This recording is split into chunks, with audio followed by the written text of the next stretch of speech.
My name is Dan, and today I'd like to talk to you about a topic many people, myself included, are very passionate about: nutrition and fitness. There are a lot of misconceptions in both of these topics.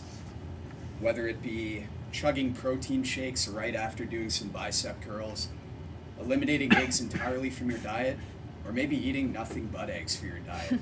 I'm sure all of us have experimented with a fad diet at some point in our lives, myself included. I made a lot of mistakes when I first started working out, and I want to help you guys avoid some of the same blunders I made. So today, I'll be talking to you about my journey with health and fitness, the most pernicious myth I think exists in health and nutrition, and some basic information about nutrition in general. Next slide, please. Why listen to me about this? It's a valid question. Yeah, that's me. That is me. It's I don't have a full body pic for comparison, but it's a valid question. You should ask what their credentials are.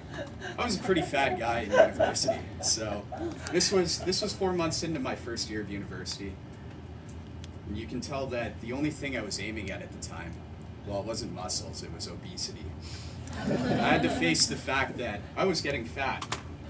I was not a happy man during first year of university for a variety of reasons, but I was well fed at least, like you can tell that. So for breakfast, I'd eat heaping bowls of cereal, massive, piled high with fruit. For lunch, I'd have a bowl of pasta, maybe 2 or 3 even, piled high with cheese. I'd indulge. For dinner, usually a plate of chicken thighs, and wash that down with some cake and ice cream. Then we can't forget about the late night snacks too. I'd go to a fast food place called the Lazy Scholar on campus, get some curly fries and burger, and call it a night. You can ask Hassan about this. He knows what happens when I let myself go. He's seen me eat before. So you can imagine what this diet would do to me over time. And it's at the end of the first semester at Queen's. I was standing at about 5'8", 170 pounds, huge distended gut, and no muscle. And worst of all, I didn't have a girlfriend. So I hit rock bottom, and I realized if I wanted to achieve some of the things I wanted in my life, I had to make a change. So next slide, please. Fast forward 1 year, and I decided to start working out. So that photo of me is on the left before I started working out, and that one on the right is a little while after I started taking nutrition and fitness seriously. I want to ask you guys a few questions about these photos quickly. How much do you think I weighed on the left? Anyone want to guess? 170.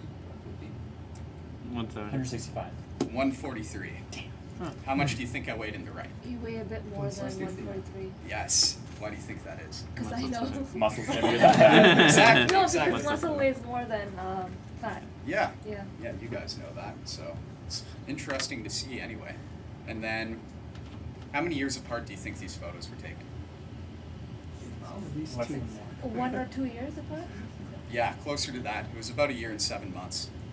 Progress was slow, but it was worth it. Anyways, this shattered my belief that weight was solely due to my genetics. It was something I could control and take control of.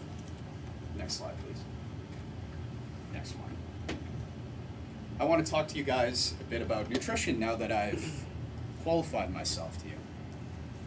I want to talk about the most pernicious myth that exists in terms of nutrition. Next slide, please.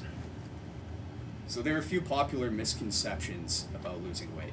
On one hand, you have overweight people who will make excuses like, it's just my genetics, I cut entire meals out of my day and I can never lose a single pound. They blame their metabolism or something outside of their control for their inability to lose weight. And on the other hand, you have skinnier people who are trying to gain weight and they say, well, I just have a fast metabolism, bro. I had 2 McDonald's meals today and even a chocolate bar.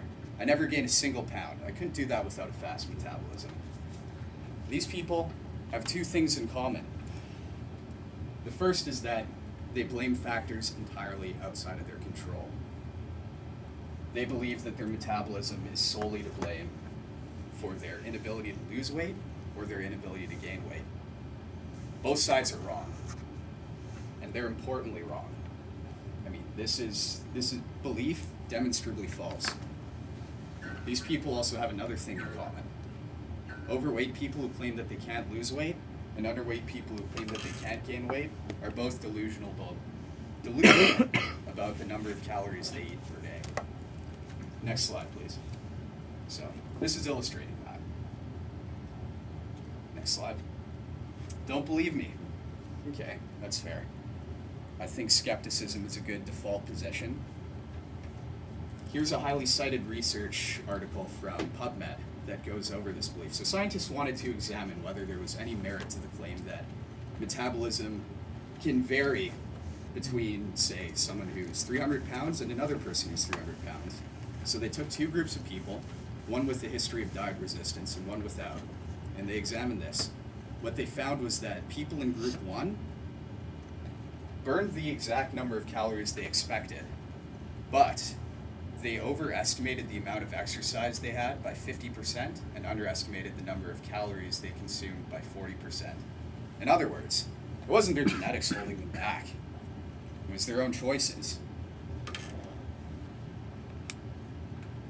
You can't lose weight unless you eat less than you burn, and you can't gain weight unless you eat more than you burn, and that's a fact. Next slide, please. And those are indisputable facts. Next slide. So, you might be asking, how do I calculate the number of calories I burn per day? This metric is given by TDEE, which is also known as Total Daily Energy Expenditure. And I highly recommend everyone calculate this. So I'm just going to walk through. There are a number of free calculators you can use online. And this one personally is called tdeecalculator.net. Once you give it your age, your weight, your height, and your activity level, you will be able to figure out how many calories your body needs to stay alive. So next slide, I'll walk you through this. For me, it's about 2,000 calories if I'm not doing any exercise. But that still leaves us with a question. What type of food am I supposed to eat now that I know this? And how much? Because if you want to lose weight, you can't just eat that number. Otherwise, you'll stay the same weight. And if you want to gain muscle, it's more advisable to eat a little more. So I did some research into this. Next slide, please. Next one. And I looked at a journal called Sports Science Research. And what they recommended is that if you're looking to lose weight, you shouldn't cut more than 25% of your calories from that number. Otherwise, your body is going to starve, and it's going to be detrimental to your fitness progress. And if you're looking to gain weight, you should be lifting weights, first of all, and then eat a surplus of about 200 to 300 calories more. So, in conclusion, your genetics are not to blame for your weight loss or weight gain. It's all you. The blame is squarely on your shoulders. Your TDEE measures how many calories you burn per day, and I highly recommend everyone look how to measure that. If you eat under your TDE, you will lose weight. If you eat more than that, you will gain weight. Thanks, everyone.